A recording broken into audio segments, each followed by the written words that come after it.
नमस्कार मित्रांनो, कमळी मालिकेत पुढील भागांमध्ये आपल्याला असं पाहायला मिळतं की एका रात्रीत जनरल सेक्रेटरी झालेली आपली कमळी दुसऱ्याच दिवशी होणार आहे प्रिन्सिपल.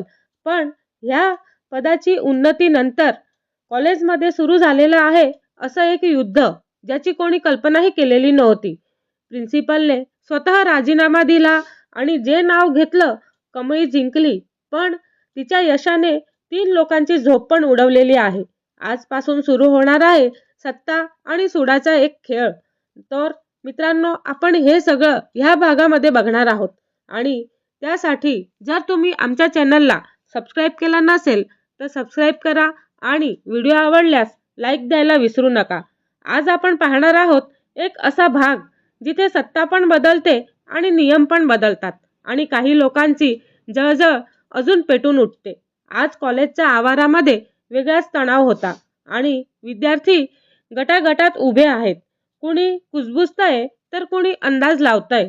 कारण आज कॉलेजच्या इतिहासात पहिल्यांदाच प्रिन्सिपल स्वतः राजीनामा देणार आहेत. कॉलेजच्या सभागृहात सगळे जमलेले असतात आणि मंचावर उभे असतात प्रिन्सिपल देशमुख. त्यांच्या चेहऱ्यावरती थकवा स्पष्ट दिसतो. आज मी केवळ राजीनामा द्यायला उभा नाही, तर ते थोड्या वेळा थांबतात आणि परत म्हणतात, तर माझी एक चूक मान्य करायला मी इथे उभा आहे. सगळेजण गप्प होतात आणि ह्या कॉलेजमध्ये जे काही घडलं आणि आजपर्यंत जो काही त्रास झाला ते थांबवण्याची जबाबदारी माझी होती. पण मी ती पार पाडू शकलो नाही. ती सगळीकडे नजर फिरवतात आणि म्हणून आज मी प्रिन्सिपल पदाचा राजीनामा देतो असं ते म्हणत क्षणभर पूर्ण शांतता थांबून जाते आणि मग ते पुढचं वाक्य बोलतात, पण हे पद रिकामं राहणार नाही. आणि सगळ्यांच्या नजरा मंचाकडे खिळतात. ज्या व्यक्तीने कठीण प्रसंगी कॉलेज वाचवलं आणि विद्यार्थ्यांसाठी आवाज उठवला आणि दबावाखालीही ती झुकली नाही आणि ते तिथेच थांबतात, आणि ती म्हणजे आपली कमळी. सभागृहात एकच गोंधळ उडतो आणि कमळीला विश्वासच बसत नाही का मी आणि माझं नाव का घेतलं असेल. देशमुख पुढे येतात आणि म्हणतात, हो कमळी, मी तुझंच नाव घेतलेलं आहे. मी तुझ्यावरती ही जबाबदारी सोपवत आहे. विद्यार्थी जोरजोरात टाळ्या वाजवतात, पण प्रत्येक टाळी आनंदाची नसते.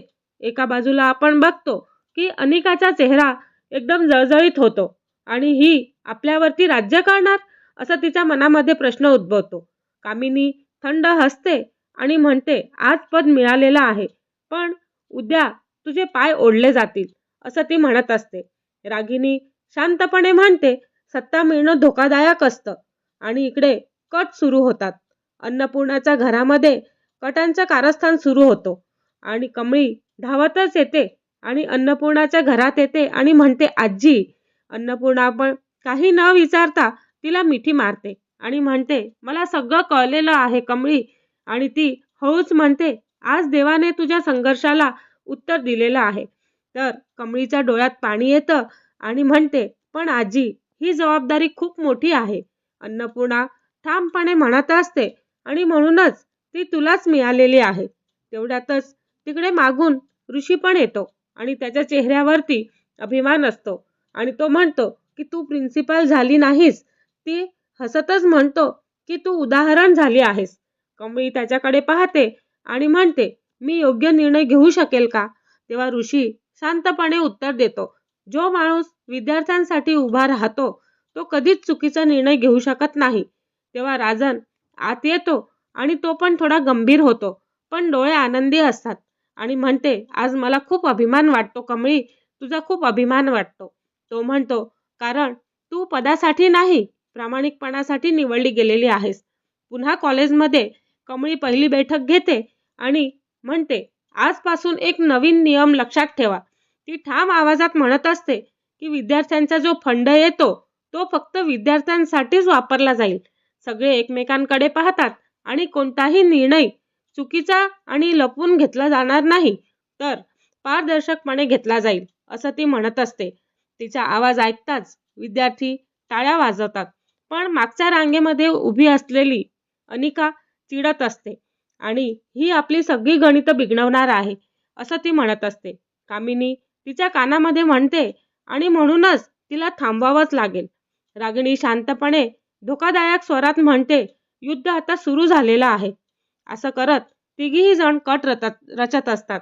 अन्नपूर्णाच्या घरामध्ये जोरजोरात आवाज येत असतो. अन्नपूर्णा देवासमोर दिवा लावते आणि रस्ता सोपा नाहीये कमळी, असं ती मनात म्हणत असते. पण माझी नात खंबीर आहे आणि राजन गंभीरपणे म्हणतो की तिची परीक्षा घेतली जाईल. आणि ऋषी निर्धाराने उत्तर देतो आणि ती पास पण होईल.